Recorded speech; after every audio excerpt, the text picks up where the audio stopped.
اسی طرح اللہ تعالیٰ آگے فرما رہے ہیں، اے نبی کہہ دیجئے میرا مرنا اور میرا جینا۔ دیکھیں عزیز طلبہ، محترم حضرات، یہ جو مرنا ہے یہ لازم ہے، اور اس سے بڑھ کر اور کیا بات ہو سکتی ہے کہ جس نے پیدا کیا ہے اسی کی رضا حاصل کرتے ہوئے ہم اپنی زندگی قربان کرتے ہیں۔ حضرات گرامی، ہر انسان کی جان اللہ کی امانت ہے، کیونکہ ہمیں تو پتہ ہی نہیں تھا کہ ہم نے ادھر آنا ہے، تو اللہ نے دنیا میں ہمیں بھیجا، اور اللہ تعالیٰ اس جان کا مالک ہے جس کو اس نے بھیجا، اور ہمیں یہی جذبہ دل میں رکھتے ہوئے کہ یہ جو جان ہے، یہ جو زندگی ہے، یہ اللہ کی امانت ہے، اور امانت کو اسی طرح لوٹا دینا چاہیے جس طرح ہمیں موصول ہے۔ ہمیں گناہوں سے بچتے بچتے، ہمیں پرہیزگاری کرتے ہوئے اس دنیا سے جانا چاہیے، اور جب تک ہم زندہ رہیں اللہ کی اطاعت اور فرما برداری میں رہیں۔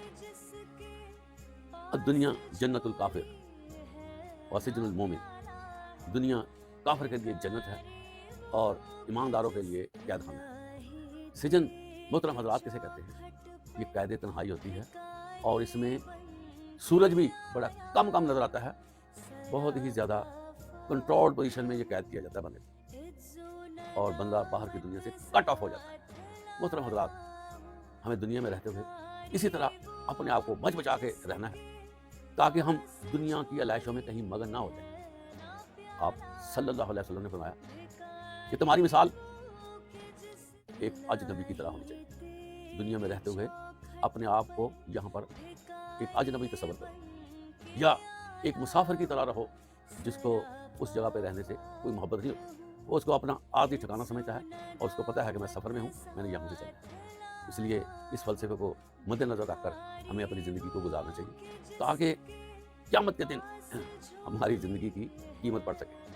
اگر ہم نے اس زندگی کو اپنے لیے ہی گزار لیا تو پھر قیامت کے دن ہمارے پاس ایسی جسٹیفیکیشن نہیں ہوگی کہ ہم اللہ کے ہاں سرخرو ہو سکے۔ تو چھوٹی سی زندگی ہے، اللہ تعالیٰ فرماتے ہیں مرو تو میرے لیے، زندہ رہو تو میرے لیے، اور پھر یہ بھی فرمایا جا رہا ہے کہ کہو کہ رب العالمین کے لیے۔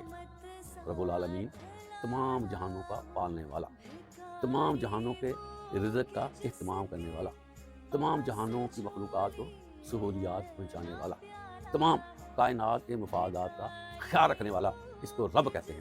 تو اللہ ہمیں اسی طرح کا جذبہ عطا فرمائے، اور ہمیں اپنے لیے زندہ رکھنے اور مرنے کی توفیق عطا فرمائے، اور ہماری نمازوں میں اخلاص خلوص پیدا فرمائے۔